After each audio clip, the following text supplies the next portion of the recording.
No, I believe it's that not. I believe Kyrie wanted Ty Lue, KD wanted Nash.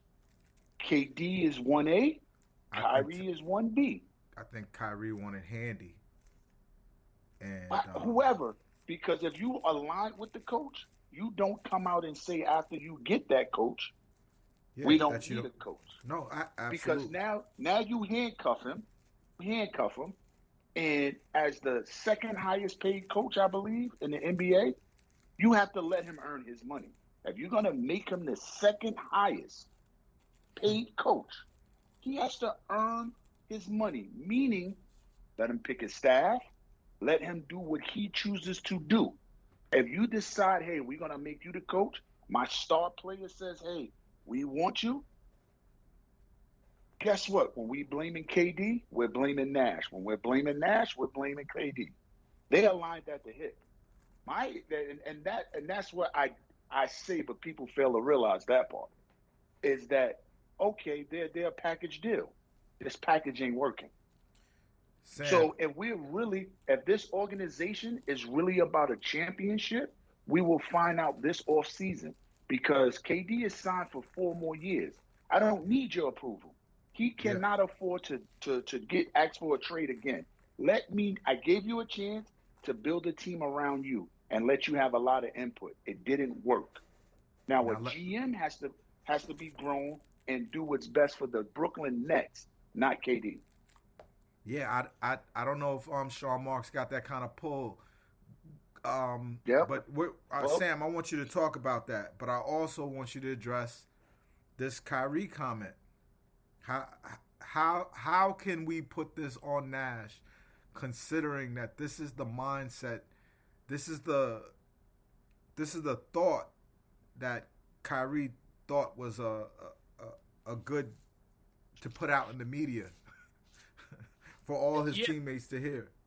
yeah. I mean, look, like his. I mean, I thought those comments yesterday were a combination of like pathetic and like pretty gross. And I also think that if you want a home crowd for the playoffs to get rowdy, especially a home crowd that hasn't been that strong ever.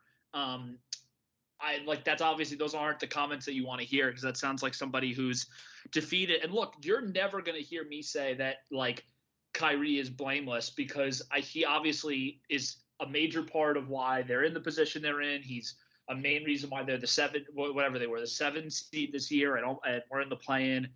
And I think he But definitely but, does deserve blame. And I think he's someone that generally like but has Sam, been blameless is more. one thing. Blame like and we talked about that word blame. We don't want to use the blame. Yeah, I want to fault use the or reason, reason, right? right?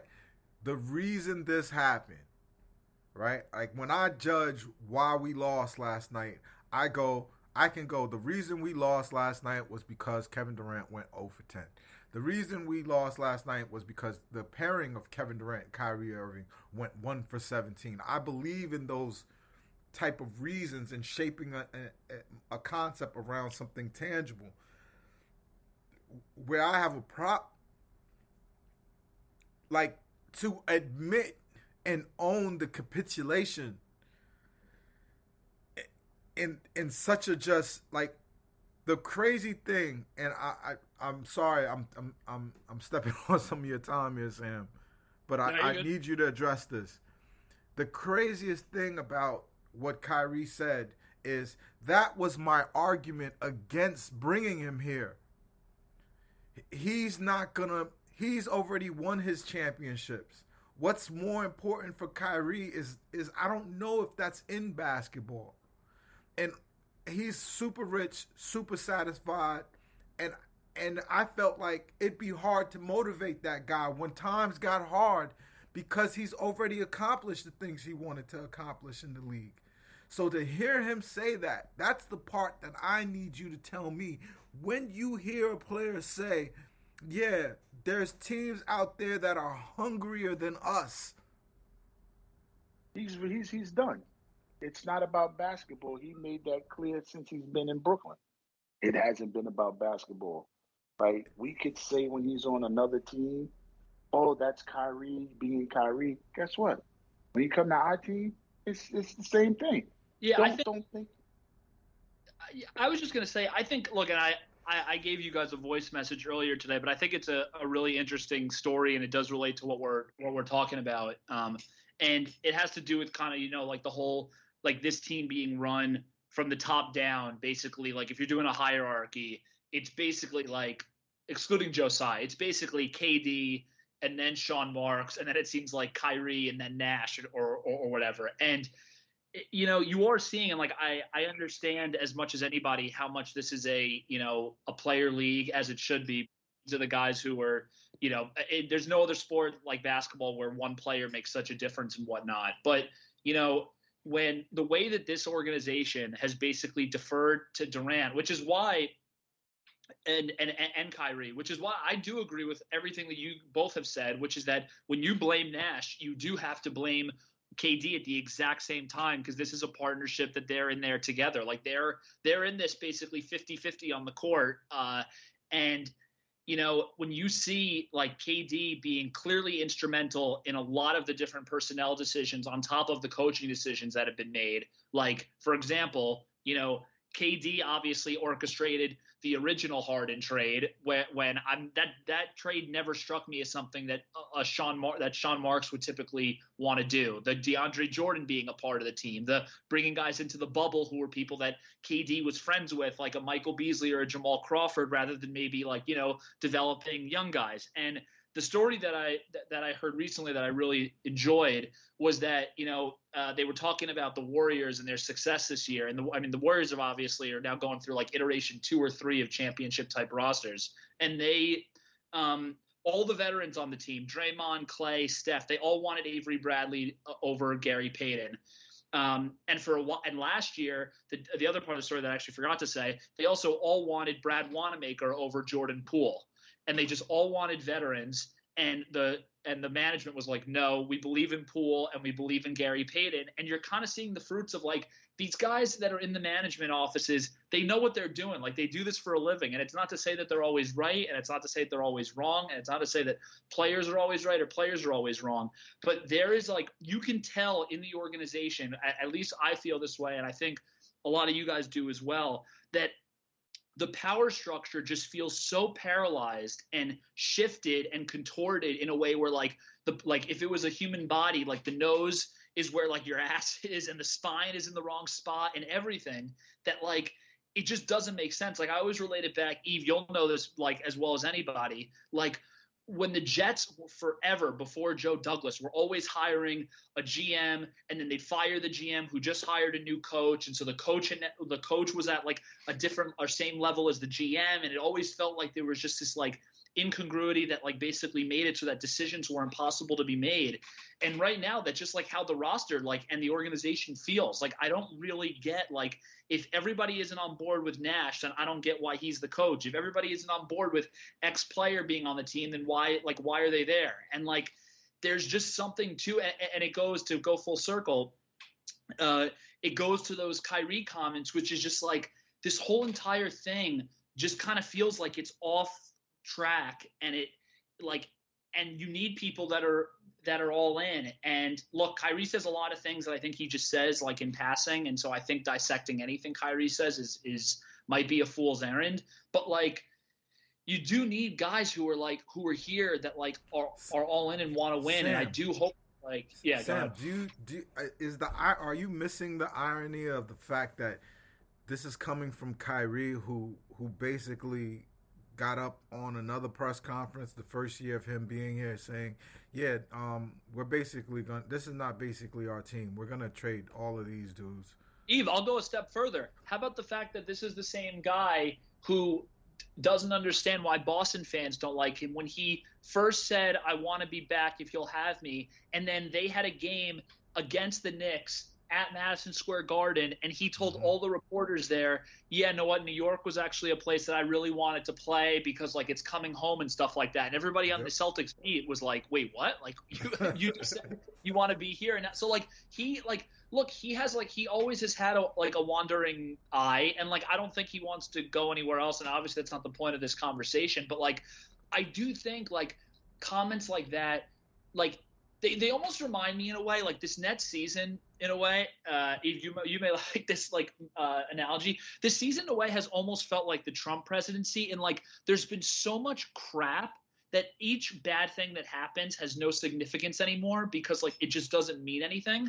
And so like a quote like that yesterday to me Right. is indictment of like a way bigger issue within the team, but it basically goes unnoticed because everything that's happened this year has been bad. Nobody's saying anything. It's quiet on the timeline for that. It's like we've dealt with it in a way, but haven't dealt with it. I feel like there's an uncle that we all love that's crazy, but we Not don't the want to drunk say uncle. I love the drunk uncle. the drunk uncle that you hide in the attic. That's who Kyrie is, but he's out in the open talking shit. I got a question for both of y'all. Do y'all think KD really want him here now? Still wants him here at the same level he did in the beginning? It's a great question. I'm gonna say no, because one, I think they've had conversations internally about this already, and there's a reason why the contract got pulled off the table. I think KD also knows at the same time he needs a mind right, sane Kyrie Irving to win. So he'll say, You're never going to get that. You're never going to get that full time. You're never going to get that. Not anymore. I can't see it anymore. Like, let's Sam, you wanted to address that? No, I mean, I think it's a really interesting question because what I don't really get, and I tweeted this out, but what I don't understand about everything that's going on is that KD went to Golden State, right? Because like he was playing with Westbrook, who obviously is like his own kind of beast, ball dominant, doesn't make the right decisions, yada, yada, yada. Goes to Golden State where they have this like free-flowing pop with D'Antoni system, kind of beautiful basketball, etc. And then he goes to the Nets, and now they've devolved, and it's the way that the Nets are playing.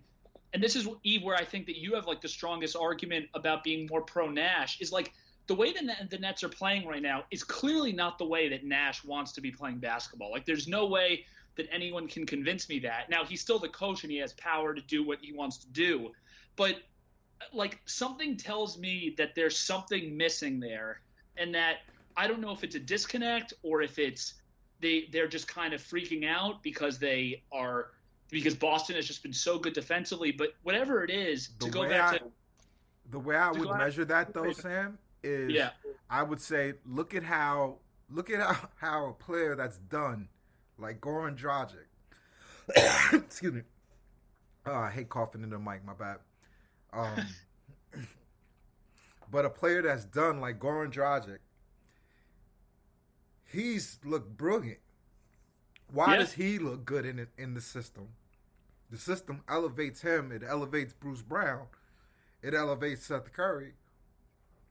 What's happening to our point guard system? I mean, look, Kool-Aid's been saying anybody that like we need a point guard, like even like Kool-Aid and I were begging for even like a guy like Corey Joseph, just like getting somebody in there who can handle the ball. And like, I mean, Kool-Aid was the first person to say this that I've heard, at least on Twitter. Like Dragic should for sure be starting to me, because like you need like this whole idea, like this whole idea of Kyrie being a distributor and whatnot. Like every time when he's the primary guard on the floor, the teams are horrible. Like they just can't play. That's not his style.